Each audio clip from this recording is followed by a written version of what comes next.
Hello दोस्तों, आपका study with Advika में स्वागत है। आज हम पढ़ने जा रहे हैं कर्नाटक का युद्ध। क्या करने जा रहे हैं? कर्नाटक का युद्ध। कर्नाटक के युद्ध पढ़ने के लिए कर्नाटक का युद्ध हमको 3 बातों पे ध्यान रखना है। एक, कब हुआ, दूसरा कारण क्या था, तीसरा परिणाम क्या हुआ। बस ये 3 बातों पर हमें गौर करना है। तो अगर हम इस गौर करेंगे तो हमारा ना कोई प्रॉब्लम नहीं आएगी।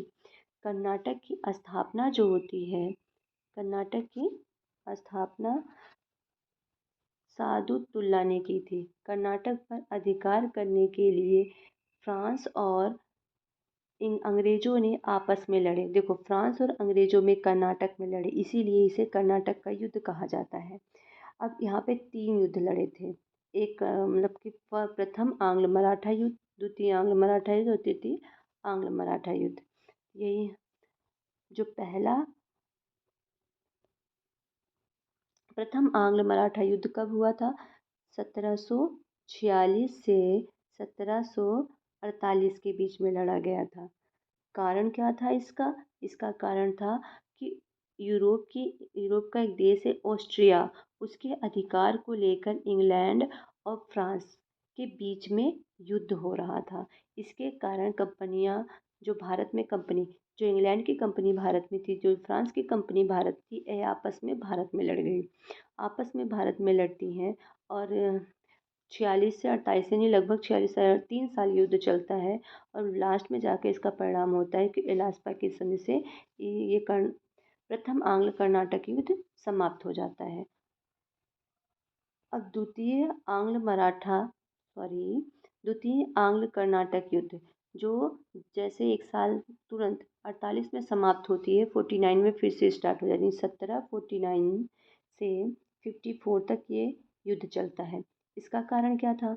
क्योंकि जो फ्रांसीसी गवर्नर, जो उसमें फ्रांस का गवर्नर था, वो कौन था? डुप्ले था, जो बहुत ही महत्वाकांक्षी था। वो चाहता था कि पूरे भारत पर सिर्फ हमारा ही राज हो। डुप्ले ने क्या किया? वो सोचा कि अंग्रेज को भगाने के लिए उसने अंग्रेज पर आक्रमण कर दिया, लेकिन अंग्रेज भी काफ़ी मजबूत थी। अंग्रेज अंग्रेजों ने भी डट के मुकाबला किया। फिर बाद में पांडिचेरी की संधि के तहत क्या होता है? द्वितीय आंग्ल मराठा युद्ध 44 में समाप्त हो जाता है। अब लगभग कुछ समय बाद फिर से युद्ध स्टार्ट होता है, जो तृतीय आंग्ल कर्नाटक युद्ध के नाम से जाना जाता है। इस युद्ध का कारण क्या था? इसका युद्ध कारण क्या था? इसमें था यूरोप में चल रहे सप्तवर्षीय युद्ध। देखो, पहले में क्या था?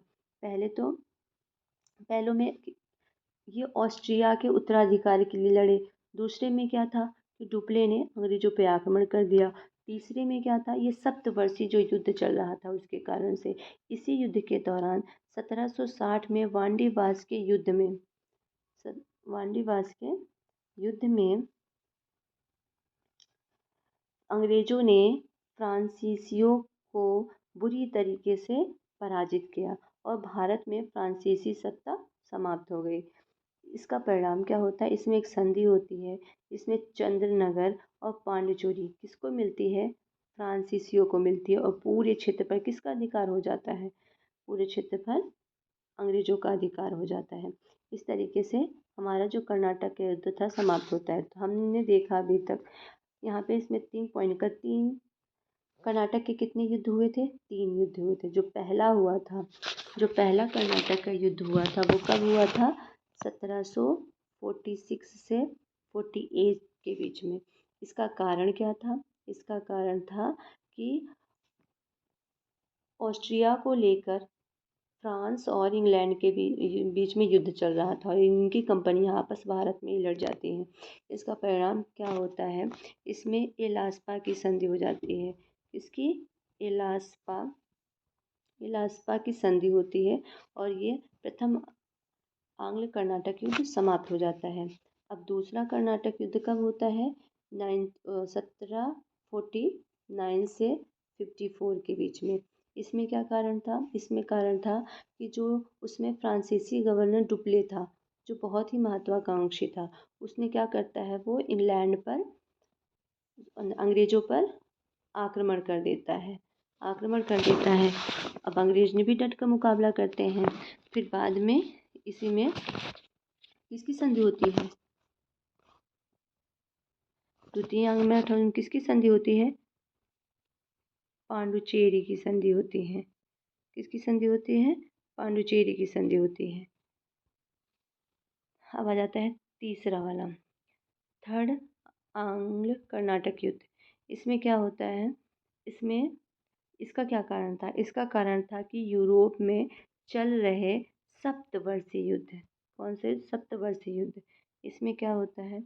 इसमें फ्रांस बुरी तरीके से पराजित हो जाता है और एक चंद्रनगर और पांडुचेरी पांडुचेरी फ्रांसीसियों को मिलती है। बाकी सारे क्षेत्र पर किसका कब्जा हो जाता है? अंग्रेजों का। आई होप आपको ये टॉपिक समझ में आया होगा। तो इसी तरह के वीडियो पाने के लिए हमारे चैनल को सब्सक्राइब करें। धन्यवाद।